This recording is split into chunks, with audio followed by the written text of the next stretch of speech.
एक जमाने की बात है कि एक छोटे से गांव भगतपुर में रुस्तम खान नाम का एक किसान अपनी बीवी और बेटे आरिफ के साथ रहता था।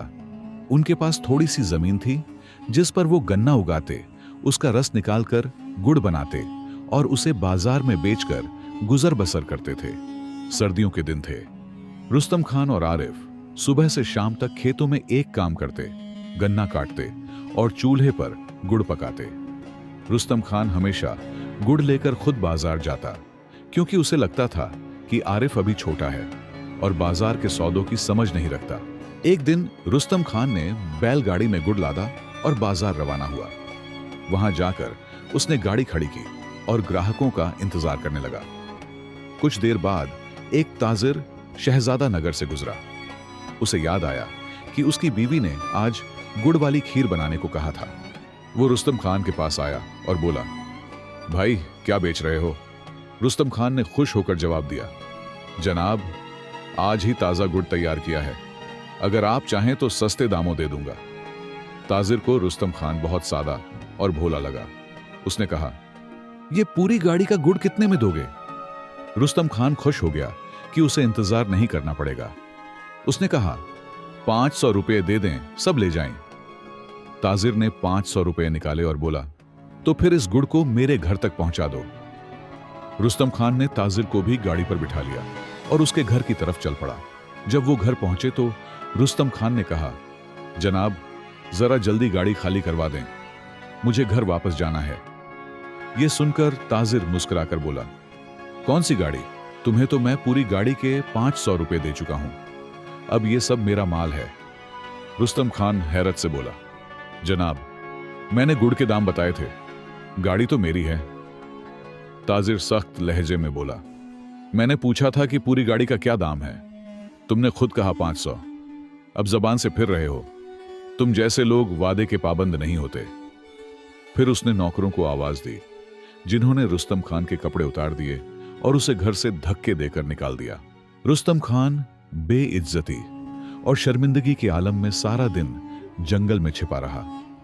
जैसे ही रात हुई वो अंधेरे में चुपके से अपने घर आया। उसकी हालत देखकर बीवी और बेटा फौरन लपक कर आए, चादर ओढ़ाई और वजह पूछी। रुस्तम खान ने आंसू भरी आंखों से सारा वाकया सुनाया कि कैसे उस ताजिर ने उसकी सादगी का फायदा उठाया और सिर्फ 500 रुपए में उसकी इज्जत भी खरीद ली। रुस्तम खान की जबानी सारा वाकया सुनकर आरिफ का खून खौल उठा। उसने गुस्से में कहा, अब्बा जी कल बाजार में मैं जाऊंगा और उस ताजिर से आपकी बेइज्जती का हिसाब भी लूंगा और अपनी बैलगाड़ी भी वापस लाऊंगा। बाप ने बेटे के जज्बात देखे लेकिन नरमी से समझाया, नहीं बेटा, वो ताजिर बहुत चालाक और जालिम है, कहीं तू भी किसी मुसीबत में ना पड़ जाए। मगर आरिफ ने पुख्ता लहजे में कहा, अब्बा जी बस आप मुझे उसका हुलिया बता दें, फिर देखें आपका बेटा कैसे आपकी इज्जत वापस लाता है। रुस्तम खान ने ताजिर का पूरा हुलिया आरिफ को समझा दिया। अगले दिन सुबह सवेरे आरिफ ने पड़ोसी से एक बैलगाड़ी मांगी। उसमें खुद का बनाया हुआ ताजा गुड़ रखा और बाजार का रुख किया। वो बिल्कुल उसी जगह जा खड़ा हुआ जहां उसके बाप को धोखा दिया गया था। कुछ देर गुजरी थी कि वहीं ताजिर तकब्बुर भरे अंदाज में आ निकला। आरिफ को देखकर रुक गया। आरिफ का मासूम और नरम लहजा सुनकर ताजिर ने दिल में सोचा, कल बाप को बेवकूफ बनाया, आज बेटे की बारी है। ये तो और भी सादा लग रहा है, अब की बार सारा गुड़ और गाड़ी दोनों हाथ लगेंगे। ताजिर आरिफ के पास आया और बोला, भाई इस गाड़ी में क्या है? आरिफ ने नरमी से जवाब दिया, जनाब ताजा गुड़ है, ऐसा खालिस गुड़ आपने कभी नहीं छका होगा। ताजिर ने कहा, तो बताओ पूरी गाड़ी का क्या दाम लगाया है? आरिफ ने मुस्कुराकर कहा, बस जनाब एक मुट्ठी भर रुपए दे दें, सौदा आपका। ताजिर के चेहरे पर खबासत से भरी मुस्कुराहट फैल गई। दिल में सोचा, वाह ये तो बाप से भी ज्यादा नादान है। एक मुट्ठी में 10 नोट रखकर 100 रुपए दे दूंगा और सारी गाड़ी मेरी हो जाएगी।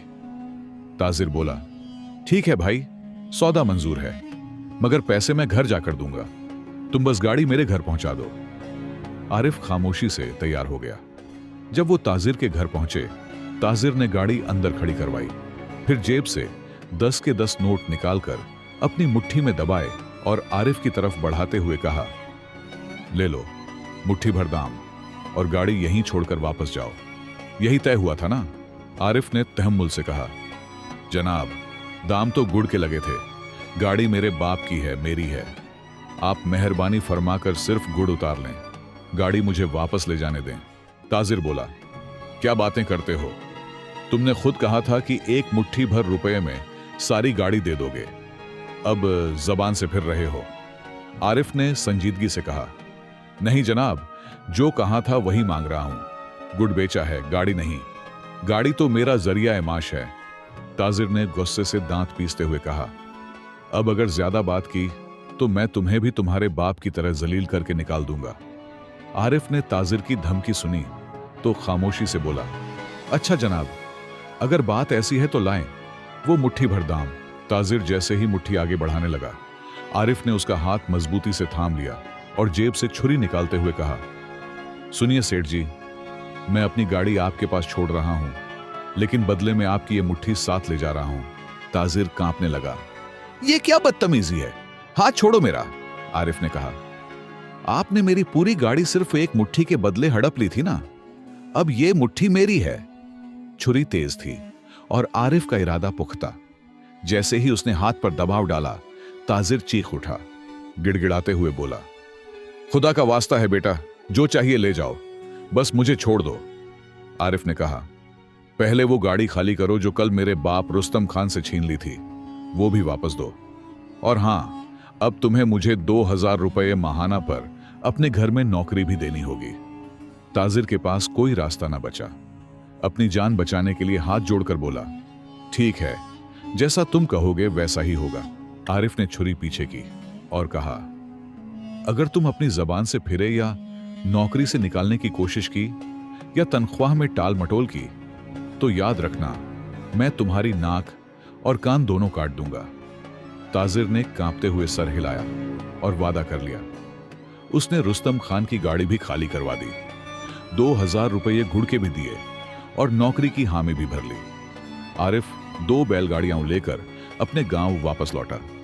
रुस्तम खान दूर से अपने बेटे को आते देखकर खुशी से बेकाबू हो गया, दौड़कर बेटे को गले लगा लिया। आरिफ ने सारी कहानी सुनाई और नौकरी की बात भी बताई। बाप ने फिक्रमंदी से कहा, बेटा, वो ताजिर बदला लेने वाला शख्स है, खबरदार, हमेशा होशियार रहना। आरिफ ने मुस्कुराकर कहा, अब्बा जी, अगर वो शेर है तो मैं सवा शेर हूं, अब आप फिक्र न करें। अगले दिन सुबह आरिफ ताजिर के घर काम पर पहुंच गया।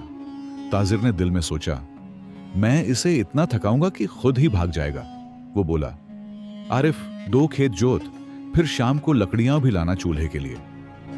आरिफ खामोशी से निकला, खेत की तरफ गया और दिन भर एक पेड़ के नीचे सोता रहा। शाम को उसने हल्के 3-4 टुकड़े किए, उन्हें काटकर गट्ठा बनाया, सर पर रखा और वापस आ गया। घर पहुंचा, लकड़ी का गट्ठा फेंका और खामोशी से खाने बैठ गया। ताजिर ने नौकर से कहा, इसे एक मुट्ठी चावल दे दो और एक चम्मच दाल, यही यहां की तनख्वाह है। आरिफ ने सेठ की बात सुनी, यहां रहना है तो एक मुट्ठी चावल पर रहो, वरना निकल जाओ। आरिफ ने खामोशी से वो चावल खाए, पानी पिया और उठकर अपने कमरे में चला गया। लेकिन रात को भूख ने उसे सोने न दिया। पेट में चूहे दौड़ रहे थे। कुछ देर करवटें बदलता रहा, फिर उठा और बाहर सहन में गाय के बाड़े की तरफ चला गया। वहां जाकर देखा कि एक छोटा सा बछड़ा रस्सी से बंधा हुआ है। आरिफ ने चुपके से बछड़े की रस्सी खोली। बछड़ा फौरन अपनी मां के नीचे जाकर दूध पीने लगा। जैसे ही बछड़े ने मुंह लगाया, गाय के थन में दूध आ गया। आरिफ ने मौका गनीमत जाना, बछड़े को दोबारा बांधा और सारा दूध खुद पी गया। पेट भरने के बाद उसने सुकून की नींद सोई। अगली सुबह जब ताजिर दूध निकालने गया तो थन बिल्कुल खाली थे। वो हैरान रह गया। अभी वो गाय के करीब झुका ही था कि गाय ने जोर की लात मारी और वो पीछे जा गिरा। ये रोज का मामूल बन गया। आरिफ हर रात बछड़े को छोड़ता, गाय दूध देती, वो पीता और दिन भर काम करता रहता। लेकिन वो जिस्मानी तौर पर कमजोर होने के बजाय पहले से भी ज्यादा तंदुरुस्त और मजबूत दिखाई देता। ताजिर हैरान रह जाता। ये लड़का एक मुट्ठी चावल खाता है, सारा दिन काम करता है और फिर भी इतना फिट कैसे है? उसे क्या खबर थी कि उसकी गाय का सारा दूध आरिफ के पेट में जा रहा है। कुछ दिन बाद ताजिर की बीवी अपने मायके चली गई। पूरा महीना गुजर गया, वो वापस ना आई। ताजिर अकेला होकर उदास रहने लगा। आखिरकार उसने फैसला किया कि खुद जाकर अपनी बीवी को वापस लाएगा। उसने आरिफ से कहा, आरिफ, मेरे साथ चलना है, बीवी को लेने जाना है। सिर्फ एक घोड़ा था, उस पर ताजिर खुद बैठा और आरिफ को पैदल साथ चलने को कहा। आरिफ दिल में मुस्कुराया। अच्छा तरीका निकाला है मुझसे जान छुड़ाने का। सोचा होगा मैं रास्ते में मर जाऊंगा और ये जनाब घोड़े पर आराम से ससुराल पहुंच जाएंगे। अगर तुझे होश न दिलाया तो मेरा नाम भी आरिफ नहीं। कुछ फासले पर जाकर ताजिर थक गया, एक पेड़ के नीचे लेटकर आराम करने लगा और आरिफ से कहा, जरा घोड़े का ख्याल रखना, मैं जरा आंख लगा रहा हूं। थोड़ी ही देर बाद कुछ ताजिर काफिले के साथ वहां से गुजरे। आरिफ ने घोड़े की दुम का थोड़ा सा हिस्सा काटा और उसे अपने पास रख लिया। फिर पूरा घोड़ा उन ताजिरों को बेच दिया। सौदे के बाद आरिफ एक झाड़ी के करीब जाकर बैठ गया और दुम का कटा हुआ हिस्सा एक चूहे के बिल पर रख दिया, जैसे वो चूहे को पकड़ने बैठा हो। थोड़ी देर बाद ताजिर की आंख खुली। उसने इधर उधर निगाह दौड़ाई। घोड़ा गायब था। आरिफ झाड़ी के पास बैठा था, हाथ में दुम का टुकड़ा था। रुस्तम खान का बेटा आरिफ, जो अब एक चालाक, हाजिर दिमाग और जुर्रतमंद नौजवान के तौर पर अपनी पहचान बना चुका था, ताजिर की हर चाल का न सिर्फ जवाब दे रहा था बल्कि उसी की जबान में बदला भी ले रहा था। सेठ ने जब आंख खोली तो आरिफ को घोड़े की दुम पकड़े झाड़ी के पास बैठे देखा। वो गुस्से से बोला, आरिफ, मेरा घोड़ा कहां गया? आरिफ ने अंतहाई मासूम लहजे में कहा, सेठ जी, घोड़ा तो चूहे के बिल में घुस गया। मैंने बड़ी मुश्किल से उसकी दुम पकड़ रखी है, अकेला खींच नहीं पा रहा, जरा आप भी जोर लगाएं। ताजिर गुस्से में आ गया और जैसे ही उसने दुम खींची, दुम उसके हाथ में रह गई। यह क्या मजाका है? सेठ चिल्लाया। आरिफ ने निहायत संजीदगी से कहा, सेठ जी, आपने खुद कहा था अगर जाना है तो मेरी नाक कान काट कर जाओ। तो आप ही बताइए, दुम तो मेरे साथ रह गई, अब घोड़ा नहीं रहा। सेठ कुछ न कह सका। मजबूरी में उसे आरिफ को फिर साथ लेकर आगे बढ़ना पड़ा। रास्ते में एक और बाजार आया। सेठ ने वहां से दूसरा घोड़ा खरीदा, इस बार काला घोड़ा। वो दोनों आगे बढ़ने लगे। रास्ते में पड़ाव डाला गया। सेठ ने पेट भरकर खाना खाया और आरिफ से कहा, यह घोड़ा खास है, इसे अच्छी तरह रगड़कर नहलाओ, सारी मैल छीलनी चाहिए। आरिफ ने बाजार जाकर वो घोड़ा भी बेचैन दिया और इस बार एक खूबसूरत सफेद खरगोश ले आया। जब सेठ की आंख खुली तो आरिफ खरगोश लिए बैठा था। आरिफ, घोड़ा कहां है? आरिफ ने बड़ी सादगी से कहा, सेठ जी, आपने कहा था रगड़ रगड़ के नहलाओ। मैंने इतना रगड़ा कि घोड़े का काला रंग उतर गया। अब देखें, यह बिल्कुल सफेद हो गया और इतना रगड़ा कि वो सिकुड़कर यह खरगोश रह गया। सेठ ने दांत पीसे, मगर अब वो कुछ कर भी न सका। अब दोनों पैदल चलने पर मजबूर हो गए। ससुराल करीब आ गया था, मगर सेठ भूख से निढाल हो चुका था। सारी रकम घोड़ों पर खर्च हो चुकी थी और खाने पीने का सामान भी खत्म हो चुका था। सेठ एक पेड़ के नीचे बैठा और आरिफ से कहा, आरिफ, जा मेरे ससुराल खबर दिया कि उनका दामाद आ रहा है। वो लोग खुश होकर मेरे लिए खाने पीने का इंतजाम करेंगे। आरिफ रवाना हुआ और जैसे ही वो सेठ के ससुराल पहुंचा, सेठ की सास ने फिक्रमंदी से पूछा, बेटा, हमारे दामाद जी खैरियत से तो हैं? आरिफ ने संजीदगी से जवाब दिया, नहीं माई, वक्त ठीक नहीं है, दामाद जी को सख्त पेट की खराबी हो गई है। आरिफ की हाजिर दिमागी और दानाई ने रुस्तम खान के दुख का बदला इस शान से लिया कि न सिर्फ बाप का मान ऊंचा हुआ, बल्कि वो जालिम सेठ, जो पहले रुस्तम खान को बेइज्जत करके निकाल चुका था, अब उसी के बेटे का मोहताज बन गया। आरिफ को जब सेठ के साथ ससुराल जाना पड़ा तो रास्ते भर सेठ ने उसे सताने का कोई मौका न छोड़ा, मगर आरिफ ने हर बार अक्ल, सब्र और हाजिर दिमागी से उसे नाकाम कर दिया। वो कभी घोड़ा बेचकर उसकी दुम चूहे के बिल में फंसाकर बहाना बनाता, तो कभी खच्चर के बदले खरगोश लाकर सेठ को घुमा देता, लेकिन सेठ कुछ न कर सकता, क्योंकि उसने रुस्तम खान के साथ जो किया था उसका कफ्फारा तो अब अदा करना ही था। जब दोनों ससुराल पहुंचे तो आरिफ ने वहां भी चालाकी दिखाई। सेठ के नाम पर खिचड़ी और अपने लिए खीर, पूरी, हलवा और रायता तैयार करवा लिया। सेठ को गुस्सा तो बहुत आया, मगर बोल कुछ न सका, क्योंकि अपना किया कभी मुआफ नहीं करता। रात को दोनों की चारपाइयां छत पर लग गईं। आरिफ मजे से खर्राटे मारकर सो गया और सेठ भूखा करवटें बदलता रहा। जब सेठ ने आरिफ को जगाकर कहा, यार तूने तो खीर पूरी खाकर खर्राटे ले लिए, मैं यहां भूखा प्यासा मरा जा रहा हूं, तो आरिफ ने चुपके से एक तरकीब सोची। छत में पुराना धमला था, यानी एक सुराख, जो पहले जमाने में गेहूं या मकई नीचे गिराने के लिए इस्तेमाल होता था। आरिफ ने सेठ की कमर में रस्सी बांधी और कहा, सेठ जी, नीचे बावर्ची खाने में खाना पड़ा है, आप जाइए खा लें, और जब पेट भर जाए तो रस्सी हिलाकर मुझे जगा दें, मैं आपको ऊपर खींच लूंगा।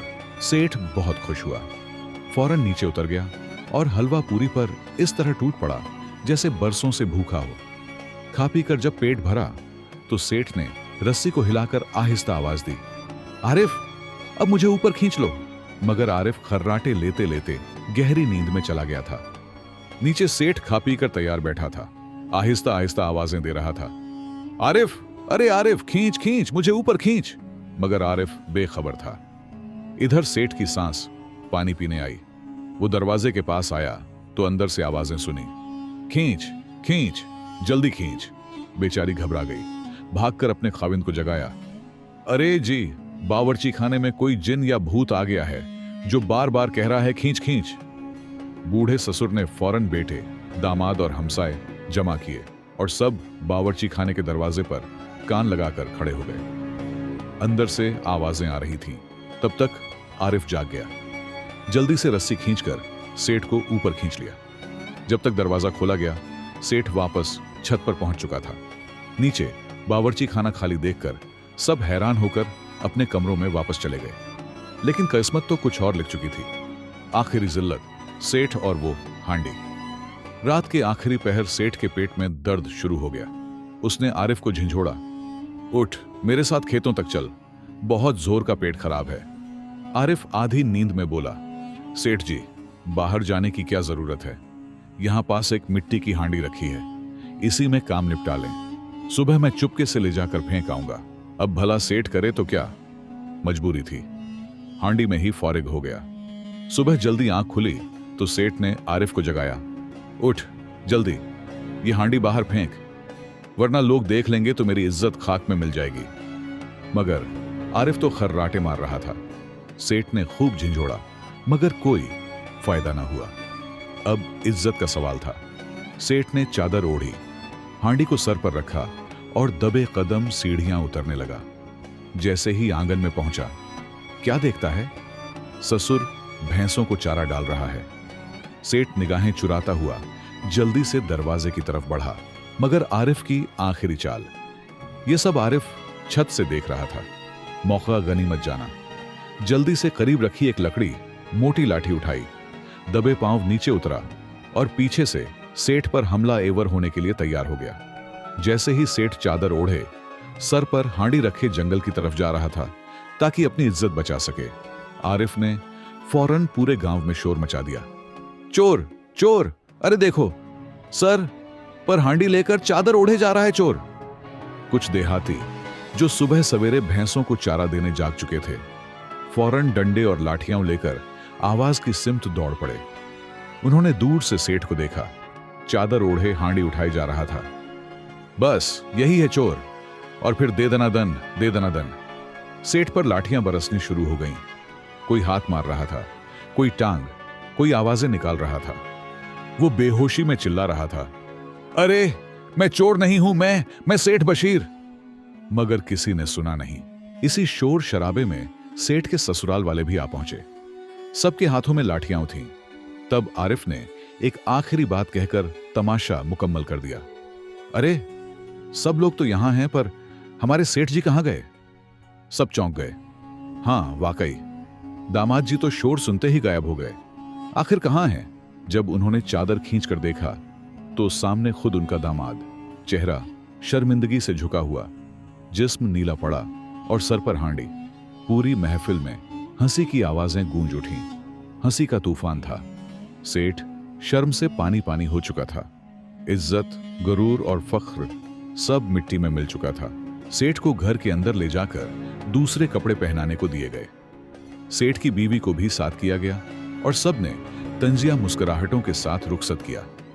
जब वो घर पहुंचा तो आरिफ ने आहिस्ता से कहा, सेठ जी, जो आपकी हांडी पर पहली लाठी पड़ी थी वो मैंने मारी थी, और जो चोर चोर चिल्लाया था वो भी मैं ही था। सेठ के कदम जैसे जमीन में धंस गए।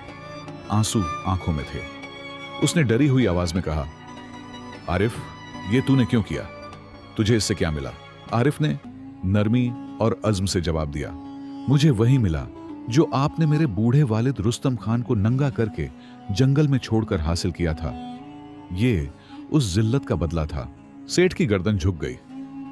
आरिफ, मुझे मुआफ कर दे। खुदा के लिए अब तो मेरा पीछा छोड़ दे। आरिफ ने संजीदगी से कहा, इतनी आसानी से पीछा नहीं छूटेगा सेठ जी। मेरा आपसे वादा था कि जब आप मुझे नौकरी से निकालेंगे अपनी नाक कान काट कर मेरे हाथ में रखेंगे। सेठ हाथ जोड़कर गिड़गिड़ा कर रोने लगा। आरिफ, नाक कान छोड़, जो मांगेगा दूंगा, बस मेरी इज्जत बख्श दे। आरिफ ने आखिरी शर्त रखी, वादा करो कि आज के बाद किसी भी गरीब को धोखा नहीं दोगे, किसी का मजाक नहीं उड़ाओगे, और अभी के अभी मेरे हाथ पर 500 रुपये रख दो। सेठ ने फौरन वादा किया। 500 रुपये आरिफ के हाथ पर रखे और अपने किए पर पछतावे के साथ सर झुकाए खामोश होकर बैठ गया। आखिर में आरिफ वापस अपने घर चला गया। सेठ बशीर ने सच में जिंदगी भर का सबक सीख लिया। अब वो न किसी को धोखा देता, न गरीब का मजाक उड़ाता। दिल से तौबा की और रुस्तम खान के बेटे से मुआफी मांगी। सबक, जिसने मां बाप का दिल दुखाया वो जिंदगी में कभी सुकून न पा सका। जो गरीब को जलील करे अल्लाह उसे दुनिया में ही रुस्वा कर देता है, और जो सब्र करे अल्लाह उसे इज्जत, अक़द्ल और मौका दोनों देता है।